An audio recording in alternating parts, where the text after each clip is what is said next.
around 90% of my clients come through Instagram.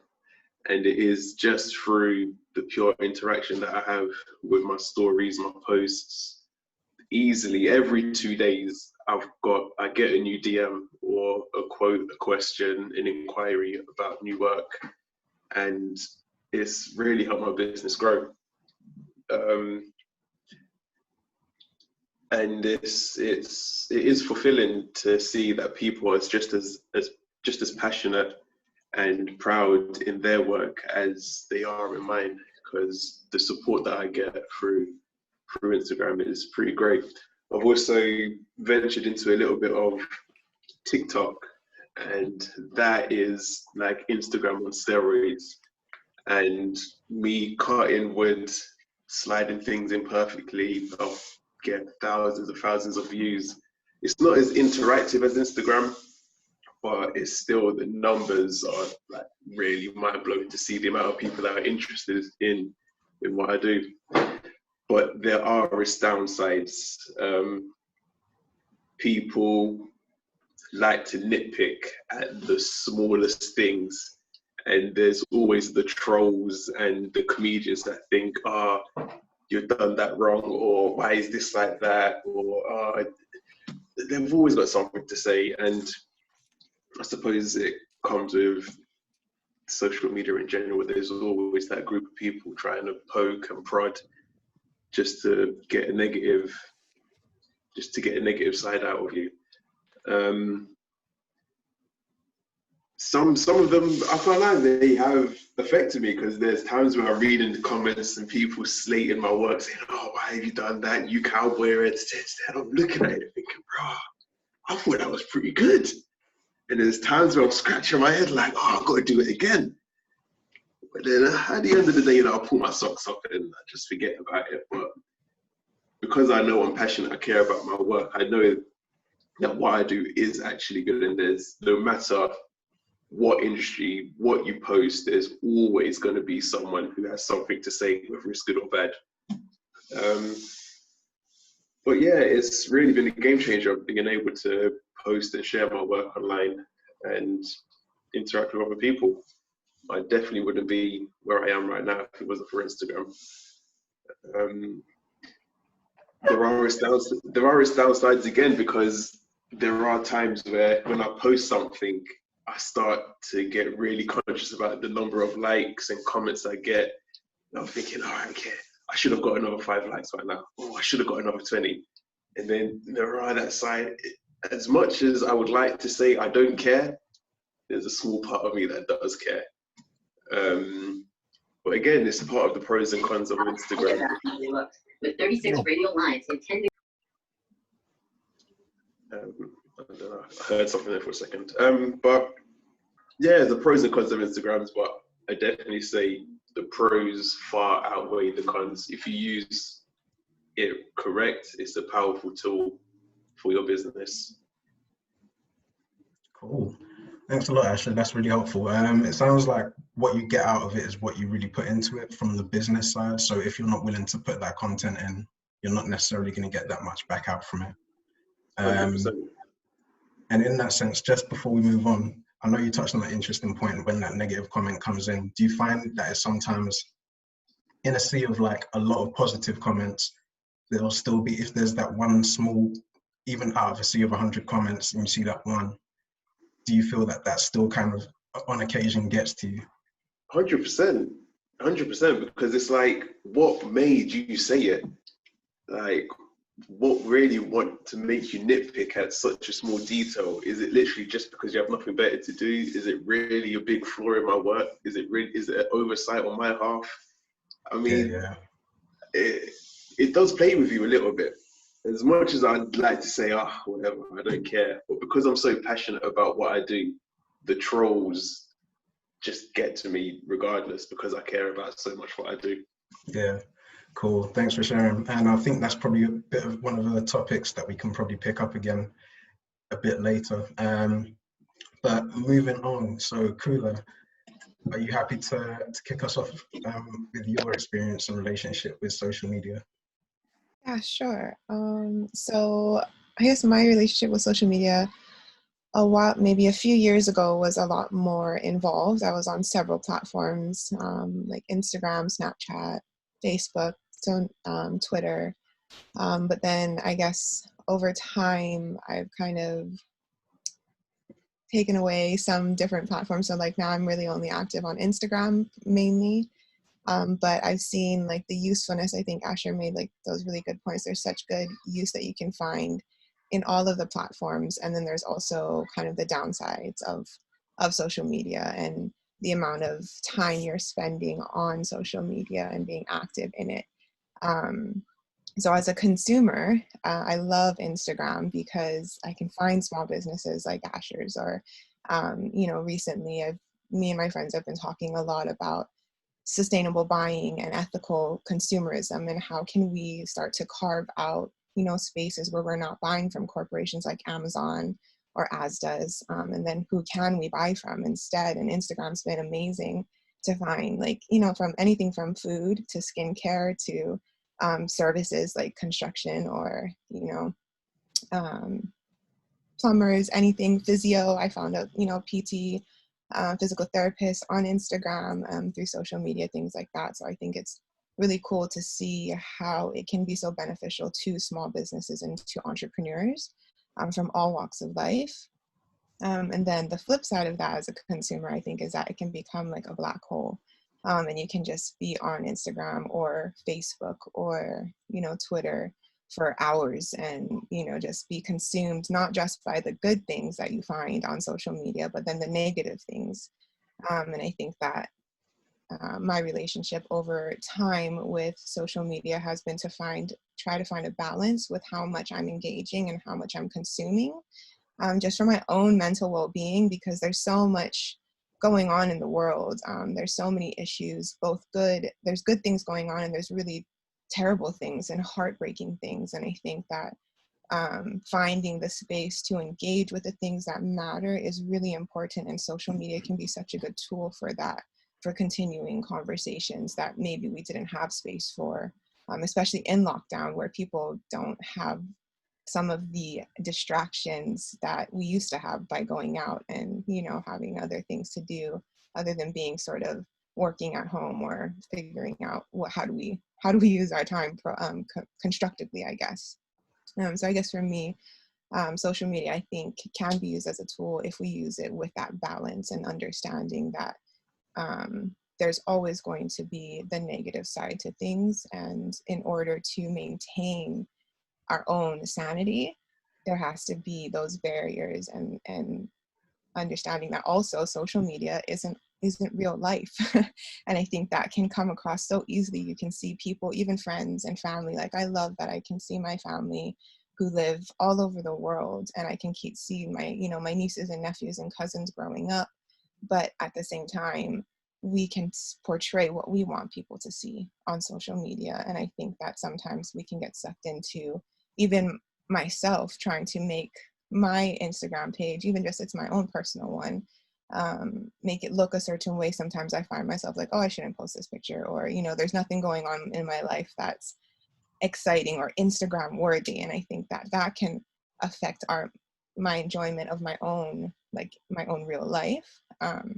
So I think trying to have that perspective of Instagram is great, Facebook is great, all of these things are tools, but not to lose sight of the present, actual physical moment, and being present in that, and finding the good in both social media, but then also being off of social media and engaging with people face to face, and being out in the world as well. Thanks a lot, Kula. That sounds like you've struck the balance that you felt that you needed to ensure that you engage with it in a healthy way. And actually, you've touched on a good point of that kind of double-edged swordness of social media, and that it is a tool. It's not necessarily what some may say is the worst invention ever that's caused the destruction of families and relationships, or the best thing ever that allows all of us to connect, and there's no downsides whatsoever. But with tools, they can be used effectively or in a much less effective way in the way that we engage with it. And I think that, again, will probably come up discussion-wise in terms of the amount that people engage with it. and how they kind of have, whether people have that self-awareness when they engage with it. So before we move on, I know we've had a few more people join. So hey to Malachi, hey to Marcus, hey to Nathan.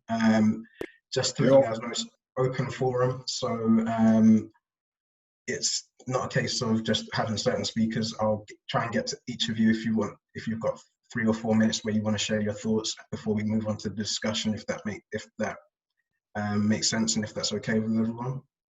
Yeah, that's all good, mate. Cool. Yeah. Are you happy to, did you want to speak for 3 or 4 minutes about your relationship, your engagement with social media?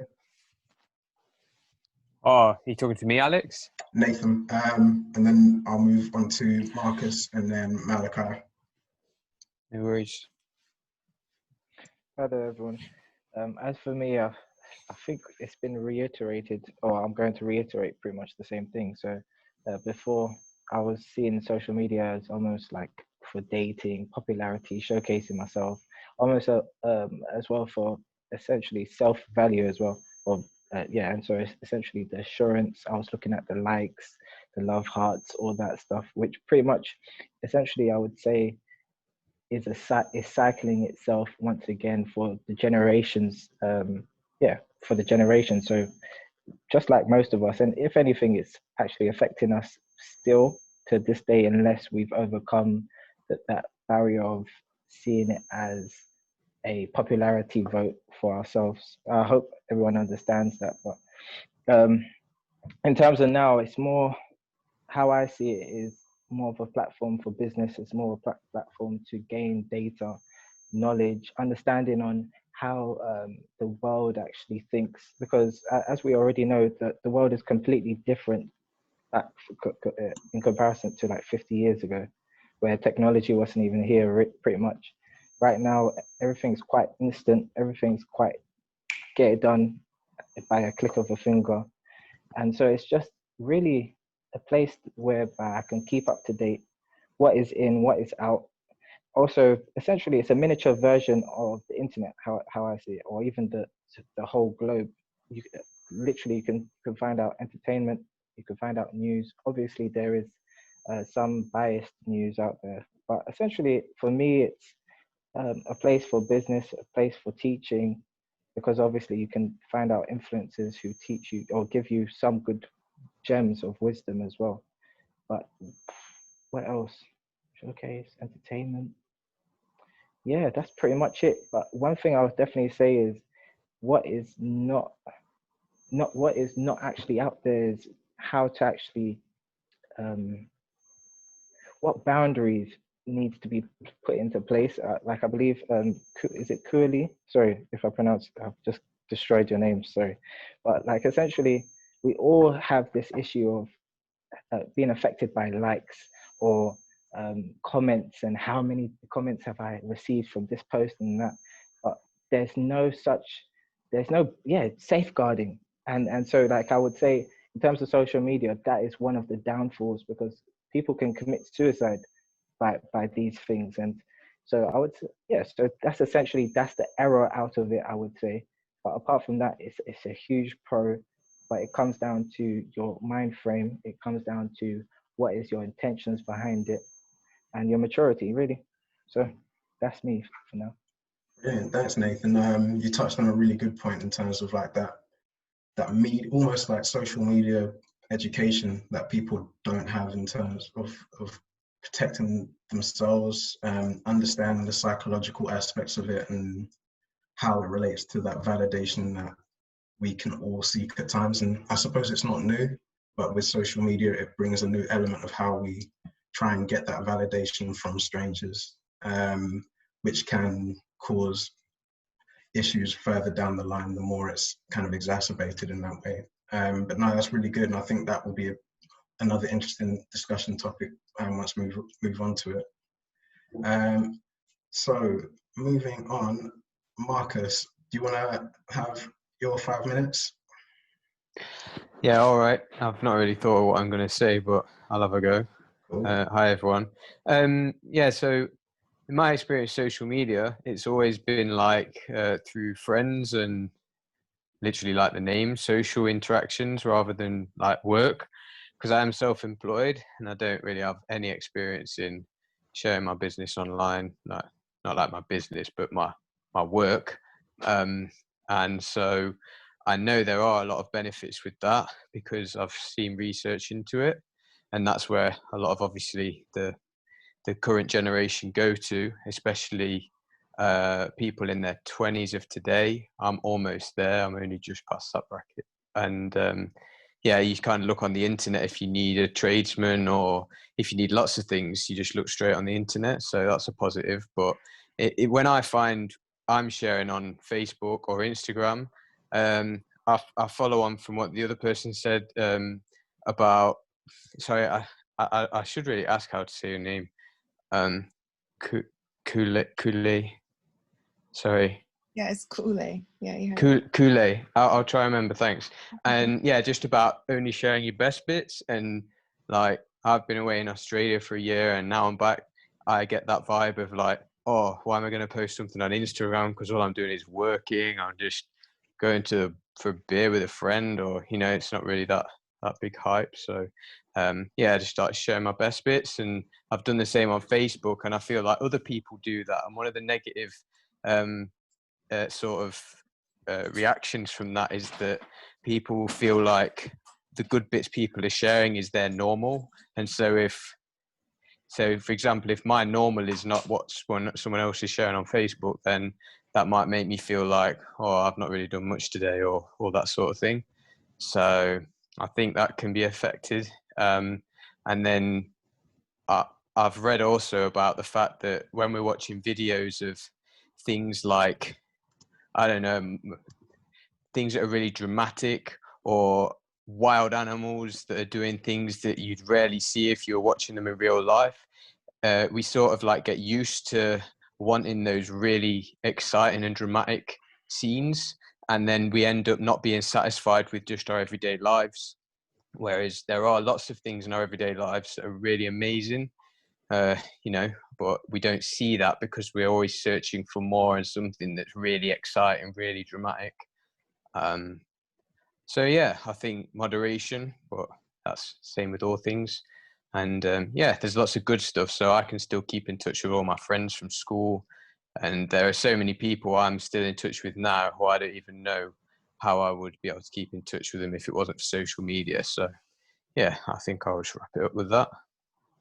Oh, thanks, Marcus. Really good point you kind of touched on is that thing that, as Kula, you mentioned, that people can share what seem to be the best bits of their life, whilst obviously not sharing the more normal bits or the bits that aren't necessarily so great. And it might even be interesting for us later on to throw into the discussion whether you think that people have a responsibility to share not just their best bits, but actually maybe bits that are a bit more normal, more down to earth, more relatable, for other people to just show that.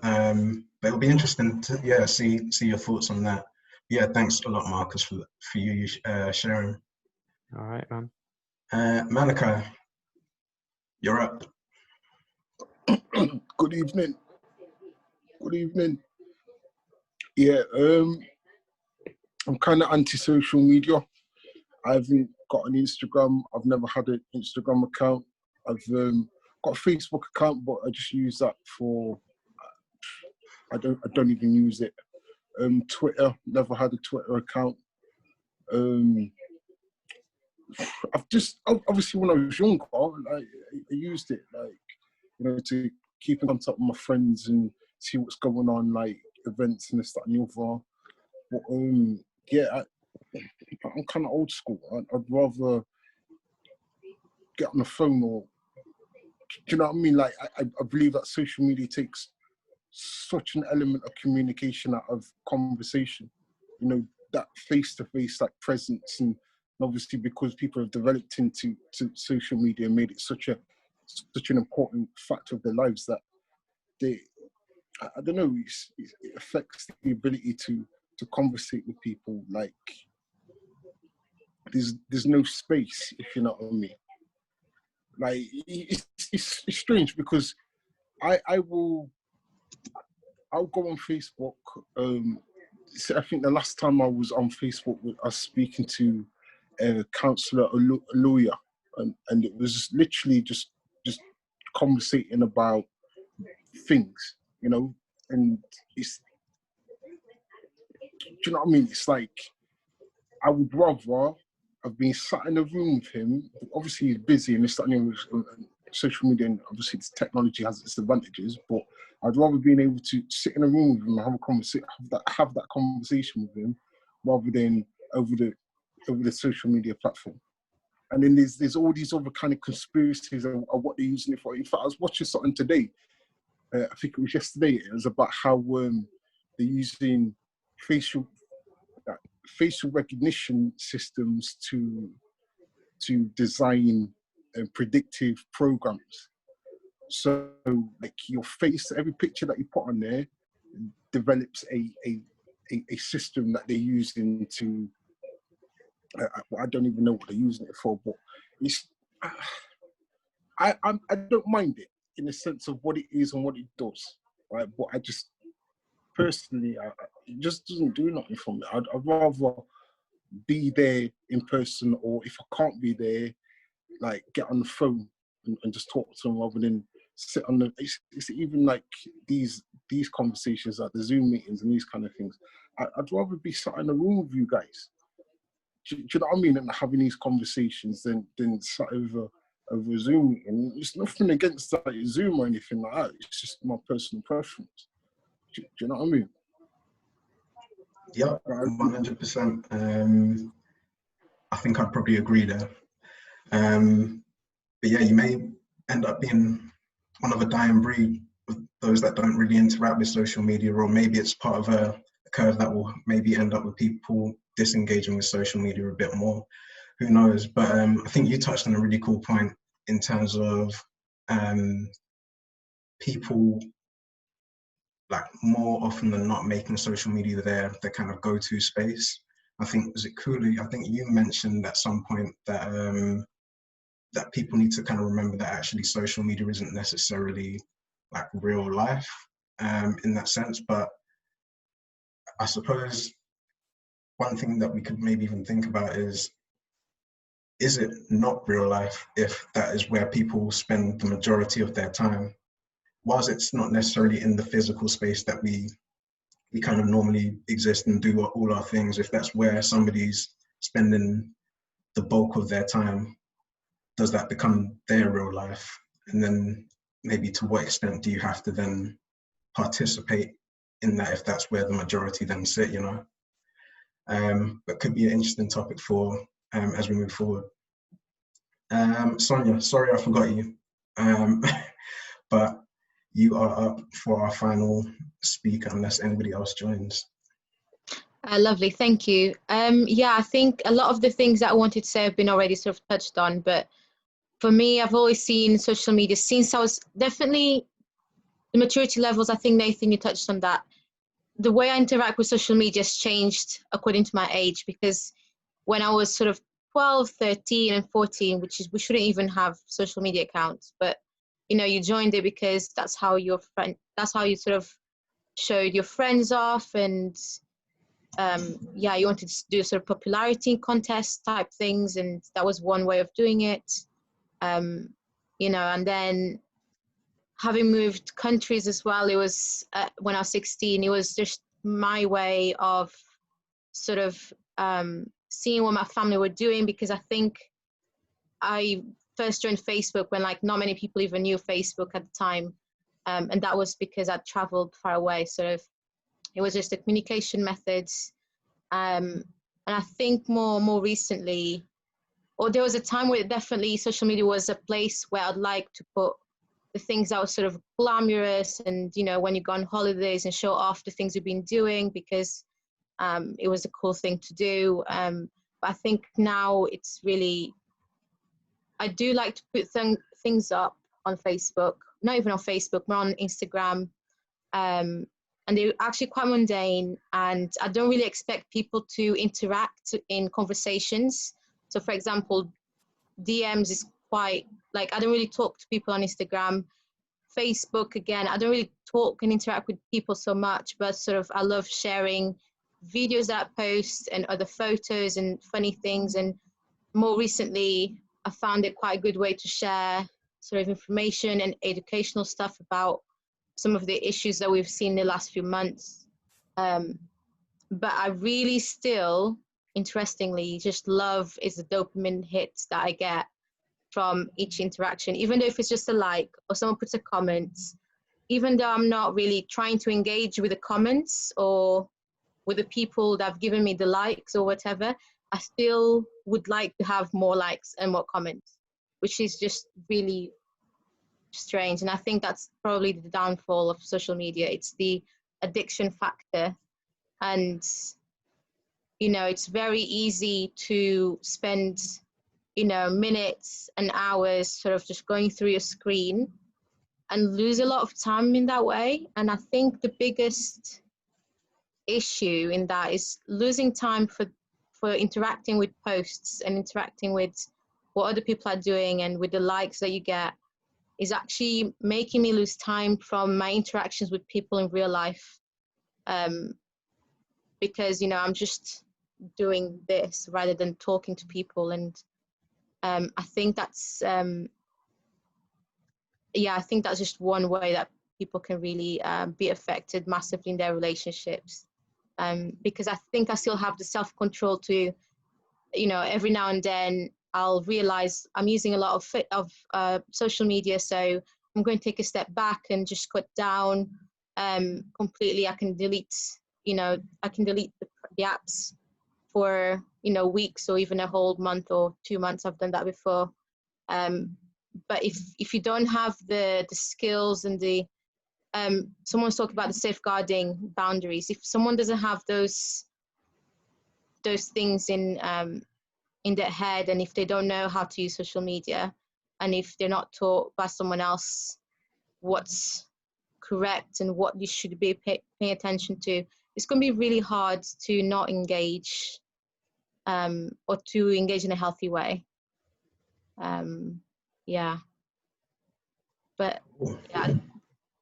Thanks, Sonia. That's really helpful. Actually, that last bit that you said made me think, actually, if somebody steps away from social media in the way that, like you did for 2-3 weeks at times, do you feel that they need to have something to fill that? Otherwise, they may end up kind of going back in an even worse way. That's a really interesting question. I think that it is difficult to start with. It's like, you know, quitting sugar or something. At first, it'll be quite tough, and you may, you know, put your app on for like a day or a few hours and then realize I shouldn't be doing this and delete it again. But I think actually the longer you stay away from it, the easier it is to stay away from it. So I think the longest I've been was about 2 months. And even when I joined back, I really wasn't using it as much as before. So it just goes to show that it's actually not vital for most things.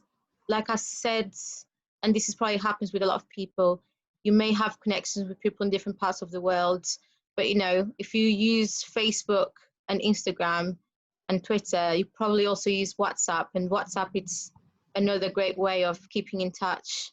That's not, you know, content based, and it's more communication based. So I understand why people use it for businesses and for education. And I guess some people use education as their business as well. So I can see how that's a great way to use it. But I think it's the sort of highlights reels of people's lives that sort of is more damaging, because people can really get sucked into sort of the comparison and yeah, the feeling of my life is not good enough to showcase. So yeah, I think it's only that sense that can be quite dangerous. Brilliant. Thanks, Sonia. It sounds like I think we've had views from all across the spectrum, which is really good. So from addiction, validation, how it can support business and you growing your business, lack of engagement, conspiracy theory propagation, real life, not real life, all of those types of things. So thanks, that's been really good and helpful. We've just got some discussion points actually to go on to that will hopefully start a discussion going. So the first one that we had, and I think some of you have touched upon it, and it's not really necessarily a question that I'm expecting an either or answer from what I've heard, but and this is open to the floor to any of you guys. Is social media more of a benefit or a drawback to society?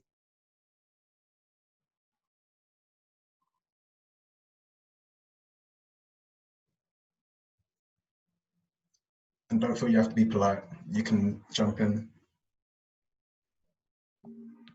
I wouldn't mind starting this one off. Cool. If I was to answer that as a black or white question, honestly, I think it's more of a drawback.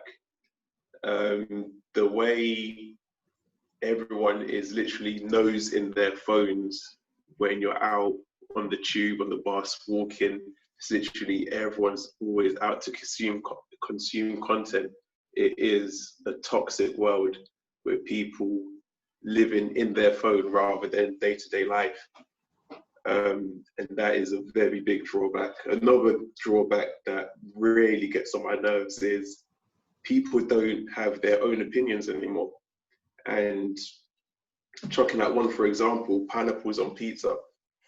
It's a really big thing that people don't like pineapples on pizza, and they say it just because they've seen it online. Me personally, I love my pineapples on pizza, but if I was to say that to anyone else, they'll rip their hair out only because they've seen it online. And it's not their own opinion, and they feel that because that post has so many likes, it feels like that's the only way they should think, and that can flow into so many other topics, not just pineapples on pizza. But it is really toxic where people are afraid to voice their own opinions because someone else's opinions achieve so many likes, millions of likes. They feel like that is what they have to think.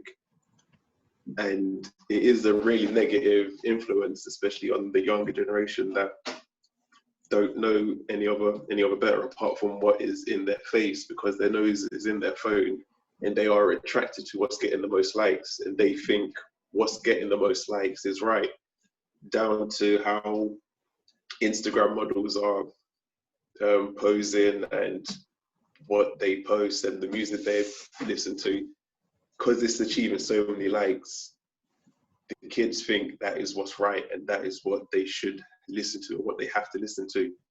And it ultimately becomes very toxic. 100%. That's a good point, actually, in terms of I guess it's kind of that groupthink, you know, when you see so many people on one side of an issue, you're like, well, I'm going to go where the heat is. I don't want to be seen as the other person. Whilst I'd definitely be standing with you on the pineapple and pizza type thing, I fully understand that a lot of things that come up aren't unfortunately as black or white or as well-meaning as that, and it can go into deep things, to politics, to conspiracy theories, to movements, and basically, I mean, the time that we're in now, it can create a massive thing. It's like, for example, even the Black Lives Matter movement that we've got now can spark such a reaction from all sides of the spectrum, and how that is then looked at might be looked upon on like Facebook in terms of likes from one side as opposed to likes from the other. If Facebook is likes, isn't it? Thumbs up, I think. To see how much I use it. Yeah, actually, can I make a point as well on that? Because I think on the flip side, because of my views may be a little bit on the left side now. So for anyone who's looking at this, for anyone who's who engages with the news, for example, you know, there's a lot of things about the fake news that are quite easily spread by social media. However, which is so interesting, you know, going on Facebook and finding news there doesn't necessarily equate to fake news. And I'm going to give an example that's very neutral. So recently, because of the coronavirus's, you know, travel restrictions, someone was talking to me about traveling to Portugal, which is where I'm from. And they said that as of maybe a few days prior to our conversation, the travel restrictions in Portugal had been imposed even more, and or that there's more restrictions in Portugal than there was in UK. And I just thought, that doesn't sound right. I've not seen anyone talking about it on Facebook or whatever. So I went on Google and I Googled something about what are the travel restrictions to go to Portugal or something along those lines. And I had all mainstream media with news articles saying that Portugal is one of the best destinations right now to go. And this was like articles from like the same day or the day before. And I thought, well, this person was wrong, what they told me. But then I went on Facebook that same day and I was just scrolling and I saw a different news article from non-mainstream media. And it was saying there that there were restrictions in Portugal that had been placed much more recently. And it struck me that it was really ironic that I needed to go on, and also that later that day, I went on the website for gov.co.uk, and in there are the travel restrictions in Portugal. So yeah, it was confirmed on a government document that Facebook was a place where I found the correct news rather than mainstream media. You know, it's just really ironic that that actually happened when a lot of the times that, you know, social media is portrayed as a place where you're going to find fake information, when actually it's quite a really good place to share things that actually have happened instead of what is trying to be portrayed by, you know, traditional media. But that, again, it's a very leftist view that I will just park there. No, that's really good. Thanks. We forget that sometimes with all the news that comes out about social media giants like Facebook and Twitter and Instagram, where fake news and the rest of it ends up becoming a big thing, that actually not everything that is shared is necessarily wrong. But I think what it may inspire for people is that to do a bit more deeper research before reacting to something or deciding that this is right or wrong, which I think now where we're at, it seems to be a bit more of a shoot from the hip era. So the second you see something, you're going to react to it and not take 5-10 seconds to maybe try and confirm it or not. So at least in that instance, it obviously made you go to lots of different sources and go to the official government source to see what was what, which doesn't always happen. And I think what can sometimes happen is somebody sees something and then it's very easy to just quick share before actually confirming it, and before you know it, it's traveled halfway around the world, which then can cause issues and become more of a drawback than it needed to be, you know. Is anybody got anything on the other side of the issue that feels that it can actually be a very big benefit?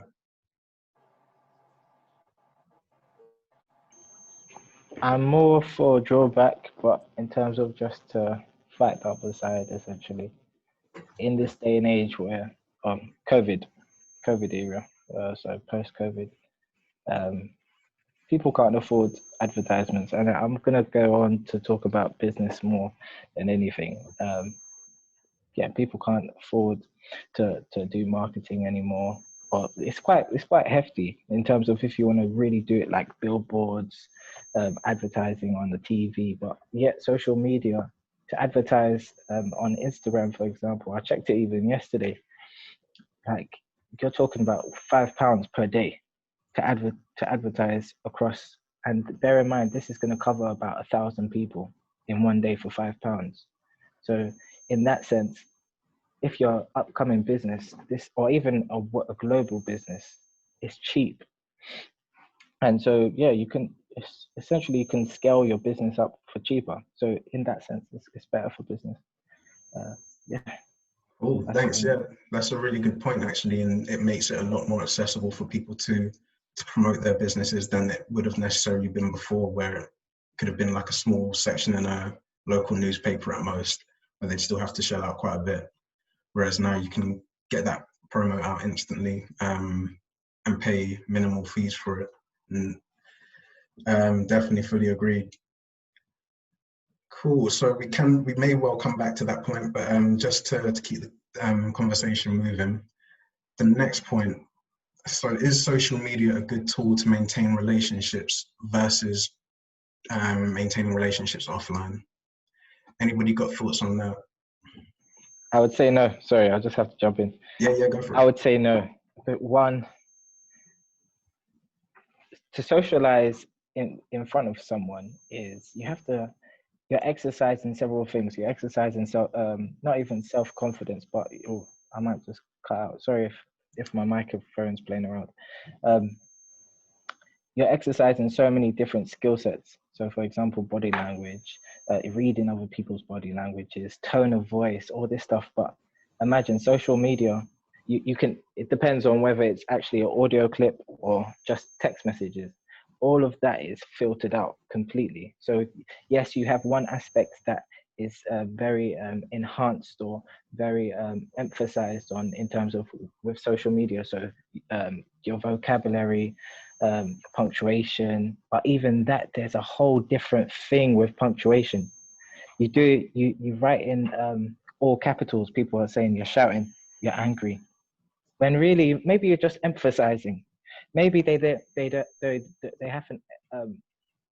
haven't interpreted your way of writing, and so there's a huge aspect of learning or relearning someone. And even though you may completely get that person face to face, but in terms of how they actually now write stuff, it's just a different story. So I don't know if I've answered the question. Sorry, I've just gone on a rant. But essentially, yeah, that's my take. I feel like it's a bad thing. I appreciate that. No, that's really interesting. What you touched upon in terms of the fact that actually you are only given one part of what makes a relationship or conversation that maintains those relationships.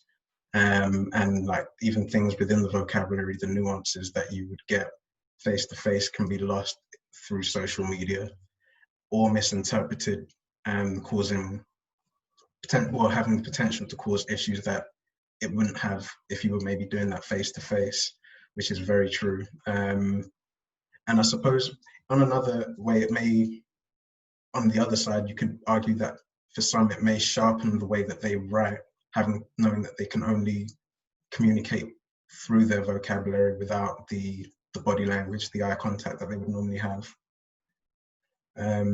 Anybody else got any other thoughts? The question says, is it a good tool to maintain relationships? May not be the best. I'm just thinking of sort of long distance relationships in the sense of like family, if you have family far away, because I think, you don't always book family, aunties, uncles, cousins, if people live in different cities or different countries. Typically a long time ago, people used to write to each other, and even then they wouldn't write, that frequently. I guess, it could be just one of those families where people just write to each other, on birthdays or Christmases. So I think if that's, in that sense, it's actually quite nice to see what your family is doing, and reconnecting maybe with people you haven't spoke to in a really long time, that perhaps you think it would have been good to have kept that sort of friendship or that relationship with them. So I think for long distance relationships with family and for reconnecting with old friends, I think is quite good, but I wouldn't say, or just good to sort of start contacts. So to maintain relationships in that sense, I wouldn't say to maintain an everyday relationship. Because Nathan said quite rightly, there's a lot of skills that you needs to have in order to be able to relate to people, one-to-one type thing or face-to-face. And social media just, does take away a lot. Yeah. So would you argue that it's more of a good additional tool to maintain relationships or start relationships rather than being Yes. the primary tool? Yeah, exactly. Interesting. I think I would agree on that. Any other thoughts?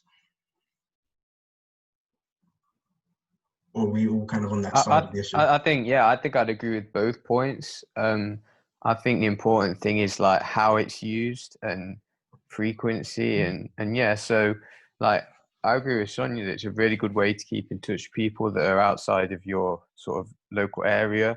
And that's a great thing. But then also what Nathan said about the body language and our interaction with people, like face to face, and all these things, they're essential parts of who we are as human beings. So I think a bit of both is an ideal mix. So yeah. I don't think it's like one or the other. I think both have their good points, and I don't think too much human interaction is a bad thing, but maybe too much social media can be a bad thing. I reckon that it has its very much so its drawbacks, and very much so it's a method of bridging the space, if you know what I mean. So in the reality of it, if we look at the frequency of how the social media is being used, and where it is, I mean, like from children to grown adults, like there's nothing in between. Everybody can bridge their gaps, but it's how it's being used, mate. It's the simple fact of, if there were, okay, like say in 30 years that you were able to go into a virtual reality room and sit in a room with your family members, would that make the experience any better? Or are we walking away from what is true and natural for ourselves, in the sense of being in the same room with somebody, or being in the same vicinity to be able to have that conversation, or to embark on that experience? Do you know what I mean? It's important, I think it is, but obviously, like Sonia says, like, it helped because separate countries, I'd like to know what my family's up to, like how they are, this, that, and of course that helps. But then the aspect of using social media when your friend is literally just up the road, or just round the corner, or you're going to see them tomorrow. Do you need to be calling them, having video FaceTime conversations with them when you're going to see them tomorrow? Like when I was with you, like you get on the phone. Like I used to sit on there for hours, like talking to my friends and this, that, and the other, knowing that obviously tomorrow I'm going to see them at school. I could have had a 5-minute conversation, yeah, like this, that, and the other. Obviously I was a child and that, but looking back, did I abuse the technology, the advantage that I had? Most definitely. And my mother seen the phone bill afterwards. Of course she did. She don't know, she would tell me that, like, obviously you need to get off the phone, all right? But it's how are we abusing technology right now, and how do we like remove that element of, or bring it back, the element of real communication, real conversation, being able to experience and understand what that person's actually got to say, rather than what is being portrayed using advanced technology. Because you got to think of it, if 30 years ago, the conversations that we were having, like now, we wouldn't even be thinking about it. It wouldn't be relevant. Do you know what I mean? In 30 years' time, the conversation that we're having now won't be relevant. Time would have changed and everything would have changed again. But it's what I'm trying to emphasize is the ability to, for real, like ancients, like obviously first of all it was talking, the ability of language. then it was letters, like being able to read and write and communicate in them kind of forms of ways. On music, that's a big form of communication. You know, those elements of what we are and where we've come from, being able to hold on to that as we move forward with technology, especially in relationships. You know, because whether it's your grandmother, your mother, your friend, or your brethren, like, you need to have that communication with them. But if we're gonna ignore the simple fact of, well, like, I don't need to see you because I can pick up my phone and see your face through a screen, that means, like, I've already seen you. Do you know what I mean? I seen my mother the other day because I FaceTimed her. Like, no, you didn't. He wasn't even in the same city as her. Do you know what I mean? But yeah, I'll leave it there a minute. Definitely. No, thanks for your points, Malachi. That's really interesting. And Marcus as well. You touched on some really interesting points, actually. So just before we move on to the third point, I just wanted to kind of play like advocate on this side and say, for those that end up using social media a lot for relationships, would you feel that it'd be a viable claim for some that say, actually, because of time, it's allowed me to do a lot more than I would have before, or connect with friends and others than I would have before, just because it doesn't mean I have to literally go around and see every single one because they may be scattered. And this is to everyone.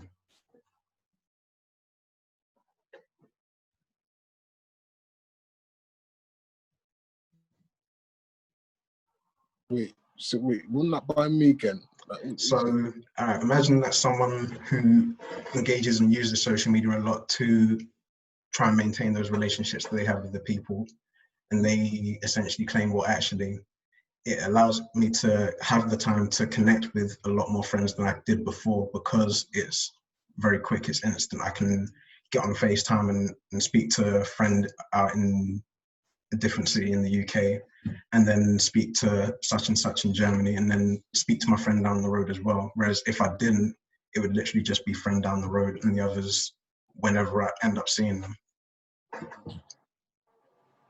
Yeah, I mean, that is obviously essentially the reason why social media has its advantage, because if we don't use social media, then we can't make those conversations with the guy in the other country that you haven't spoken to for how many months or whatever. Obviously, you can pick up the phone and speak to him, but it's different. But the pure element of it, in the sense of your immediate friends and family, like, obviously people post up what they're eating for dinner. Do you know what I mean? These kind of things, like, I don't know. I've never been one to post what I've eaten or what I'm about to eat. If I'm posting something on Facebook, or like, I haven't posted anything on there from probably years now, but if I'm posting something, it's something either educational, something that people might benefit from listening to or reading from. Do you know what I mean? So it might be a seminar on history or something. It might be a phrase or a really, do you know what I mean, a really deep quote or something that people can relate to, that's motivational. That's what I've always used it for, as in myself. But obviously, if I've got a budget, or I've got, like, David, he's in China. Like, if I do want to talk to him, obviously I'm going to draw for Facebook, and I'm just going to, like, video time him. Of course I am, because, like, I don't get to see him. Like, I see him like once every year or something, because that's when he's in the country. Do you know what I mean? So obviously, yeah, I would use social media, and it just has its advantages, but it's the individual, it's what we as people are using social media for. Like, I don't post dinner on social media. I don't do that. Like, my kids' pictures and all them kind of things, that I take pictures, but I don't post them on social media. I don't see the need to. Obviously, if I want to show my friends or something a picture of my kids or whatever it is, I say, I'll send it. You're like, look, this is what we was at. This is a video. This, that, and the other. Straight to them. I don't need to put that on social media. I don't see how it benefits anybody. Do you know what I mean? But what I'm trying to stress is when we're all within a vicinity and we're all seeing each other on a regular basis, so we're all, I'm going to see you tomorrow, I'm going to see you the day after that, and the day after that, and the day after that. Why am I going to need to video call you? I'm not going to need to video call you. Do you know what I mean? If I'm going to call you, it's going to be for something. I don't even need to call that person. Do you know, I didn't need to talk to you. I'm going to see you tomorrow. I'm going to sit on the phone for an hour when I'm going to see you tomorrow. I can just talk to you. Obviously, if it's important, I'll get on the phone, but I don't need to. Do you know what I mean? I'd rather hold my thoughts and my ideas or whatever, and when I see that person, engage in conversation. Do you know what I mean? Because that's what conversations, when you're in the room having that deep, whatever, that influential conversation, it's much better when you're in person than over social media. That's my opinion. I'm not saying I'm right, and obviously social media does have its advantages, but obviously people like have you right I'm that right. I went on there's a website, right, and people sit in the rooms and just allow other people to come into the room and talk to them. I don't get it. Like I even had to ask one of them. I mean, like, what is this all about? Like, because it doesn't make any sense to me. Do you know what I mean? She's like, it's all right. Like, it's just what I enjoy doing. It's just like, okay. Do you know what I mean? But it's like, you can walk. It's like when I go out when me, Jerome, and Colin go out on prayer walks, you meet a whole heap of different type of people. When you're walking through town, like, you just step out of your yard and there's a big road out there. You can just go and talk to people. It's not difficult. Like, obviously, some people might be feeling a bit nervous and this, that, and the other, but I'd rather do that than sit in my room with a camera looking at me with loads of people like posting messages. Obviously, I get. Yeah. Do you know what I mean? It's just, yeah. I don't understand it. I don't get it. Like, and yeah, that's why we have these kind of conversations, to see where people's heads are at. But just conscious of time, I wanted to see if we can move on to that last point. But thanks for your thoughts, Malachi. Yeah. Oh, Nathan, did you raise your hand? Yeah, I did. Sorry, my mind. I think it's the coffee that. But yeah, I agreed to. Malachi has mentioned a few points. I think. Sorry. Yeah, it's gone. It's gone. Sorry about that. No, it's cool. If it comes back to you, we can double back. Sure. Thank you. Yeah. Last point. How does social media, or how do you believe social media affects our mental health? And I know it's been touched on a bit already, but yeah, floor is open. Right. So, cybernetics and cybernetics. So, like, even P4, like, same thing, TV, these kind of things, it is programming people. So conceptions, misconceptions, perceptions, all these elements of what real, like, touch, like when you're with somebody that you love, whether it be your mother, your father, or your partner, that hands, like that touching, that being able to have physical contact with a person. Everybody's needed. Humans have had that for thousands of years. Like, that is one of our senses. Touch, like, you were there, you're present, you're here. Do you know what I mean? And obviously, when people don't have that, right, and then when they do get into a situation where they don't know how to respond because they've been sat on social media for so long and they're kind of comfortable. And when do you know what I mean, becomes that moment. Do you know what I mean? It's detrimental in that kind of sense. It does affect people's mental health in a major way, like in a big way, I think, anyway. Yeah, I think what I want to say touches on that, Malachi, because someone was saying earlier that I forgot what it say, something along the lines of when you get that instant reaction that makes you feel good, but also, you know, when you receive the, you know, the hormones of feel good hormones, when you get those likes and those follows and things, you get addicted to the feeling that gives you. And it is a thing where, because you get such a big reaction in your brain out of what's happening in your screen, when something happens in real life, it doesn't have that same wow factor like in your brain. And therefore, you know, what you get out of, for your brain, what you get out of social media is more intense. You then start to, because the way that hormones work is that you need to have more of that hormone for the receptors to work, or the receptors to have the same sort of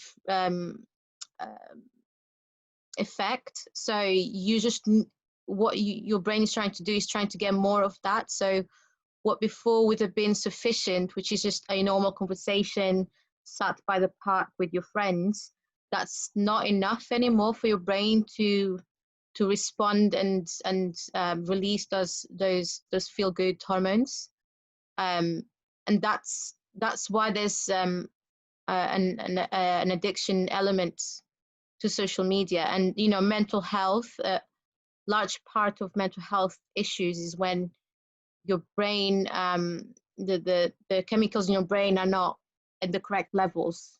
You know, some people have that genetic background to them where they may have schizophrenia or bipolar. And that is because of the chemicals that are being released by your brain, you know, and they cannot help it. But with other people that don't have the genetic predisposition to mental health problems, we're still essentially, it's a bit like, you know, type 2 diabetes. We are actually making our brains more sick from using this sort of addictive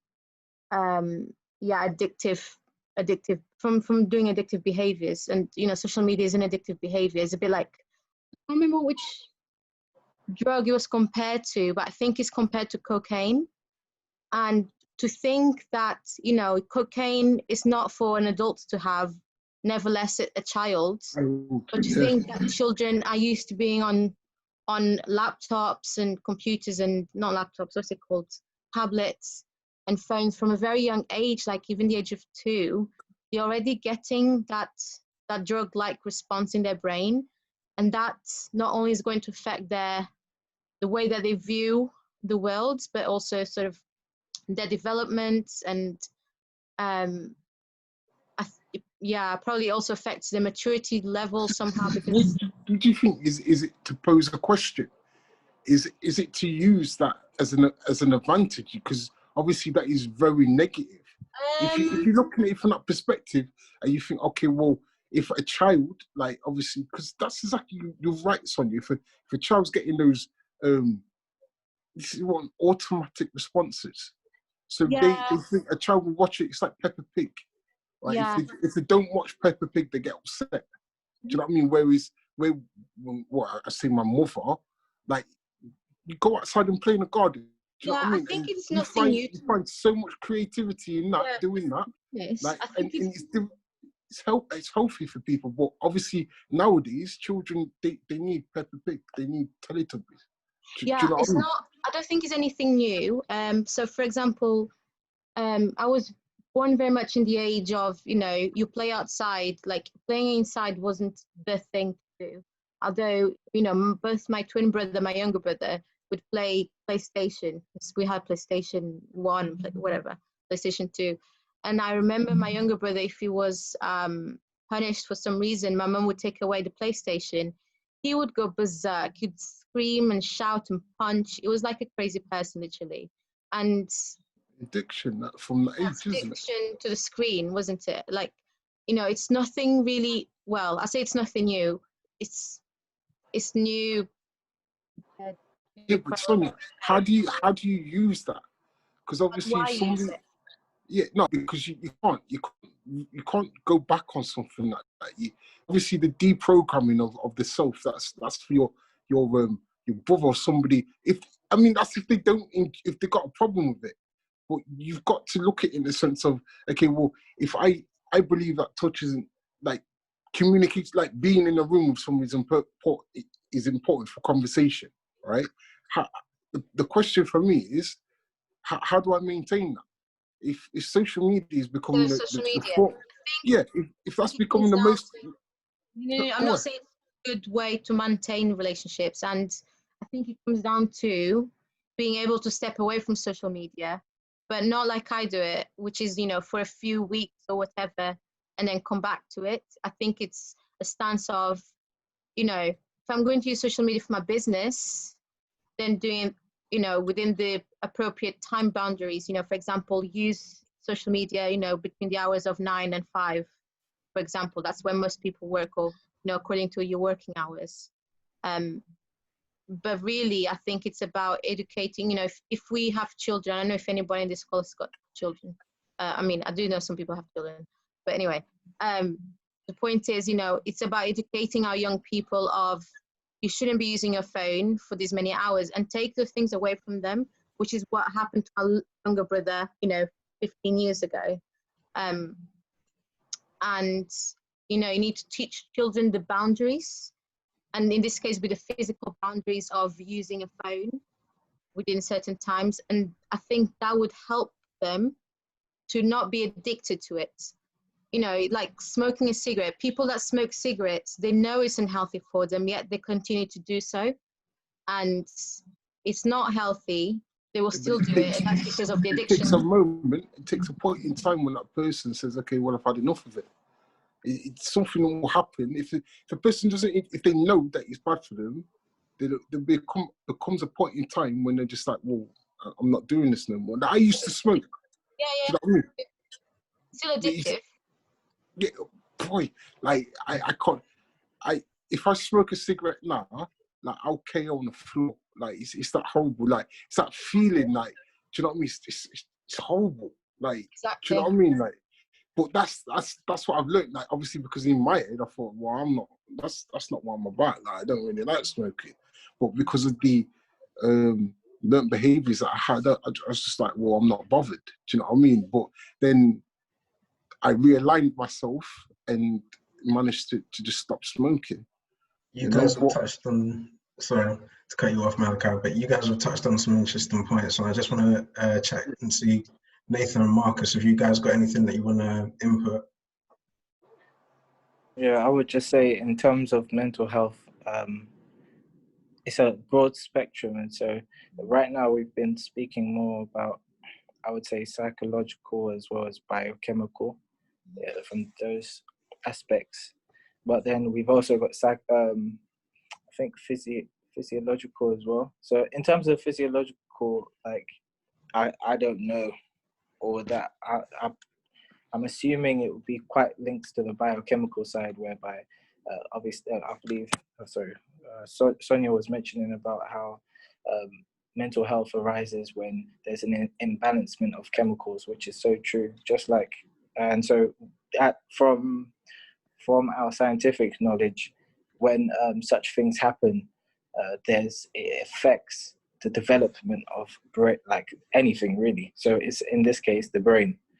But in terms of psychological, I would say what it will affect, or how does it affect people in general, and especially aiming more to children, I would say it's their development in terms of just maturity. And time lost, because after all, there is a certain criteria that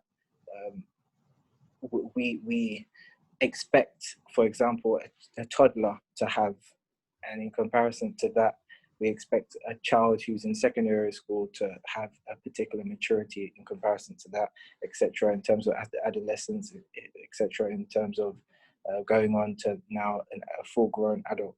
And I would say, I don't know the full, what's it called, whether this has actually had an effect on people. Most likely it has, but we haven't actually come across such cases yet in terms of if they've done this in the labs and all that stuff. But I won't be surprised there are people out there who have essentially been arrested development, that makes sense. Mm. And so, yeah, in the psychological aspect, I would say that's how it could affect people. Yeah, you touched on a good point actually, in the sense that there is the long-term thing that we haven't, because social media is still relatively recent in time, that long-term effect and seeing those play out across time will take time before we really can understand, and maybe in hindsight look back and say, oh, actually this, we should have done this, we should have done that. Which I suppose with everything is like life, you can be aware of certain things, but you never quite understand exactly what the effect is going to be long later down the line. Marcus, any thoughts? Yeah, I think I can just sort of reiterate what the people have said, but basically, in terms of mental health and stuff, I think one of the points of like how we all get a bit of a buzz off people liking our posts and, you know, interacting with other people in that way and getting like a second opinion, kind of like some kind of approval. So maybe the downside of that is that we can't just go off what we think ourselves. We have to get sort of other people to like it, and then that's when we decide if we like something or not.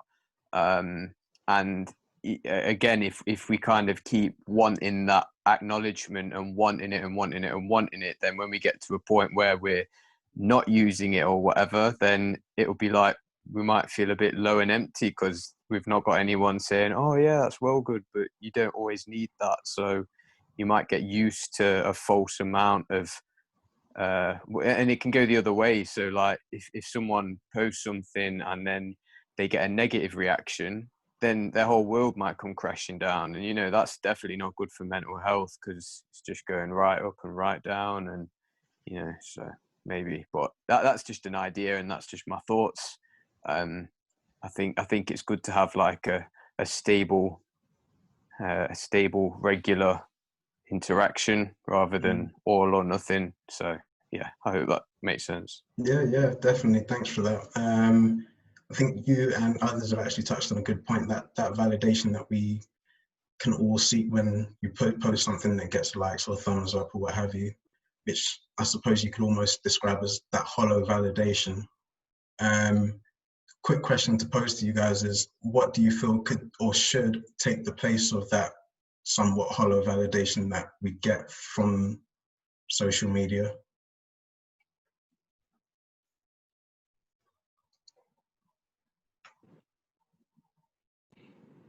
Okay. As for me, I'm just gonna say from my perspective. So as for me, this is from my perspective, guys. Yeah, As for me, I believe that there's a God. So for me, it's faith. My fulfillment, I don't get it from people. I used to completely. I like 120%. But yeah, I get it from my faith. I get it from my belief in God, my trust in Him. And so yeah, essentially it comes down for me, faith. That's it. Brilliant. That's I was wondering if somebody was going to say that, so good shout. Anybody else? Yeah, I could probably just second that point, just like for like, because I often think in certain situations I don't know where I'd be without my faith, because you know sometimes things can be so uncertain in the future, and I just think I just trust God, and you know God's got my back, sort of thing. And yeah, so yeah, it's a really good point. But then how can I be helpful for someone who doesn't have a faith? I'm not sure. Maybe just try and not force it on them, but just say, look, here you are. This is a great thing, you know? Definitely. And I suppose for you guys, just on that point, and Malachi and Sonia as well, feel free to jump in. Do you feel that provides a more kind of lasting, I suppose, whatever it is that you feel that you personally get through that faith, do you feel that provides a lasting effect on you that you don't necessarily get when you have that like or that thumbs up? I've never been one for social media, so it's never affected me like that. I've always used it for simply just to spread the word, you know. That's all I've used it for. I've never been like, you know, having them Facebook arguments, like in those kind of things that people are running each other down on Facebook. I've never once had that. Not once. Do you know what I mean? I don't even think I've had an argument on Facebook. You know, one of those, what is it, the timeline or something when people, not once. Do you know? So I've literally, if somebody wanted to know something, or somebody needed to you know, like information wise or something, like that's all I've used it for. So like yeah, like I think, wait, spreading the word, I think, yeah, I'll just leave it there. Do you know what I mean? Cool. Thanks for sharing, Malachi. Sonia? Yeah, I was going to say very similar. I think a lot of people place a lot of their identity in what people say about them, and therefore they place the identity on their social media image. And that's, yeah, you know, because of what Marcus said earlier, you know, there's a danger from either wanting that validation all the time, and, you know, it's never fulfilling. And then when you do get the negative validation or the negative experience, then it's quite hard to take. But actually knowing that I have God and my identity as a child of God changes everything, because my identity is not on those, you know, my identity is not in my career, is not in the image I portray, my identity is not in the achievements I have. So yeah, it's a very different type of joy, because it doesn't really go away.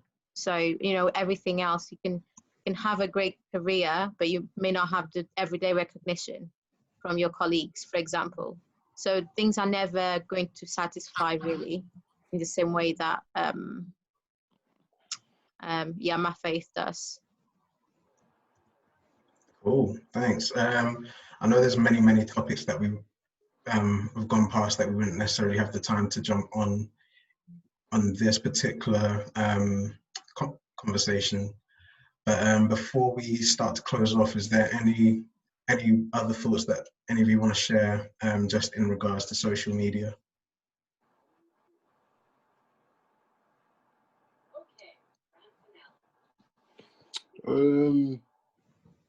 I think that we've got over the next couple years, I think we've got a real change that's going to happen in regards to technology. I mean, things like Facebook and like China, it's become, they don't use money like over there anymore. You go to China and you don't need cash. Like it's like they got staffless stores. Like you walk into a shop and there's nobody in there. You just go and buy what it is that you need to buy by yourself. Do you know what I mean? So there's a lot of things that are going to be happening over the next 10, 15 years. And if we don't, as people, if we don't say, well, hang on a minute, and basically pull back on them reins and say, well, this isn't really what we're all about. And obviously before it, like, yeah, it's got all of its advantages, but as people, as Christians and this, that, and is it really taking us down the path that we want? Is social media how we see ourselves in? I don't see myself sat in a virtual reality room having a conversation with people, like with my family. I don't see myself doing that. I see myself in the house with them physically. Do you know what I mean? And I just know where people can lead and take control of the kind of narrative, the social media narrative, like the communication side of it, and how they can portray and implant certain ideas and these kind of things within us just by using the platform, you know, and obviously, like, it's the needs of the many that outweigh the needs of the few. Do you know what I mean? So if you've got like a billion people saying, okay, well, we want this, and then you've got like 50 million saying, like, well, that's not what we're trying to stick to what it is that we're supposed to be sticking to, then what happens? The billion obviously get their own way, because it's all about money. Do you know what I mean? And organizations are going to sit there and say, well, you're not going to pay us, so we're going to get involved with you lot. Do you know what I mean? Rather than maintaining who we are as people. You know what I mean? Yeah, It's like corporate social responsibility, but it goes straight out of the window when organizations and corporations see profit. Mm. Do you know what I mean? Yeah. Cool. Thanks for that, Malachi. Sorry, Um, can I just get Malachi? Are you saying that it's basically, sorry, because it was the line was going off on my end. Are you basically saying it's a bad thing? This is social media, or good? It's neutral. Technology is never bad or good. It's all about what we do with it. You can't. A computer isn't bad or good. It's a computer. Do you know what I mean? Facebook isn't bad or good. It's Facebook. But how it is as people, how we develop and move forward with it, that is up to us. Yeah, it's you know how what I mean? people. Yeah, I completely agree. In terms of basically, it's like money. It's essentially like money. Yeah. Money could be used. It's a vehicle after all. It can be used for evil. It can be used for good. It just comes down to the person who's actually on the other end handing it out and what they're handing it out to. Really good analogy, actually. I think for me as a teacher, because I see a lot of young people, and you know, when we were their age, we had social media a little bit, but nothing compared to the availability there is now. So it's actually, you know, the next generation is using social media without being mature enough to understand the benefits or the drawbacks of it, and it's really tough to teach them how to use social media appropriately. Not even about the content they send, although that's part of it as well, but more about the boundaries that how they interact with it. And for someone who didn't grow up using social media all the time, it's easy to sort of, you know, see both sides of the conversation. But for someone who's grown up most of their life with some form of, you know, social media in their life and using it quite frequently, I don't see how it can be reversed easily. Oh, never. So it's, I guess there may be a big battle on that in a few years down. Maybe that's why I'm going to have some more research as well about the actual effects in terms of development, because I have no doubt that there are. Yeah. I believe that social media, it's just like society. It's a part of society now. It's just the way it is. Just like how before the computers started coming mainstream in people's houses, it started somewhere and it spreaded. It's exactly the same. It started and it spreaded. It's not going. Hence, majority. We have to bear in mind this whole social media or the industry now is multi-trillions. Like TikTok, for example, it's one of the biggest companies. Facebook, like WhatsApp. We're talking about companies that are almost or even greater than pharmaceuticals, and they're really competing with the financial sector. Like, it's here to stay. And I'm not pro, I'm not against, but how I see it is it's a huge thing to leverage. So if you've got big ambitions, if you've got things to do in the world and to affect the world, learn social media, utilize on it, and impact the world for the good, hopefully. As for me, I'm that's my ambition, to impact the world for the good. Learn it, understand it, and grab a hold of it, because it's just like, I'm going to go to the scripture, just like Daniel and the three guys, they were in politics. It said that they were wise, but also they now were employed essentially from the king. Now they only had influence because they knew about the society. Everyone can only affect society if they know about what the society does, the culture. As social media is a part of the culture, simple as. If you don't actually now affect it or understand it, essentially you how I see it, you will restrict yourself from affecting society as a whole. Yes, eventually social, like there is like, you can say, grace. Like if it, for example, if you didn't believe in it yet, there was a bigger plan for you, for your life to affect the world. Yeah, that can possibly happen. I'm not restricting that, but I'm saying in terms of using wisdom, if you want to affect the world, you need to know social media. Cool. It's almost like Thanks, Nathan. understanding politics.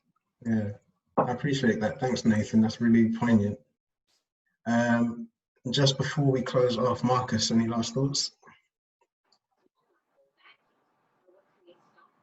Oh, yeah, not really, but yeah, I was just saying, I want to encourage everyone and say it's great to have this discussion. There's been some great points shared. And yeah, nice way to round it off, Nathan. Yeah, I like it. All good. Cool. Guys, Sonia, Nathan, Malachi, Marcus, Asher, and Kule, thanks so much for all your conversation and joining your discussion points. It's been really great hearing from all of you and all the different points that you guys have come with. And to all of those that have joined on Facebook to watch, thanks again. So again, we'll be doing this next month, second Tuesday of October. So do join us and we will update on Facebook what the next topic is. So yeah, thanks again, guys, for joining. Really appreciate it. Wicked, you lot. And thanks a lot again, sorry, to Jerome for playing the back role and doing all the bits and pieces.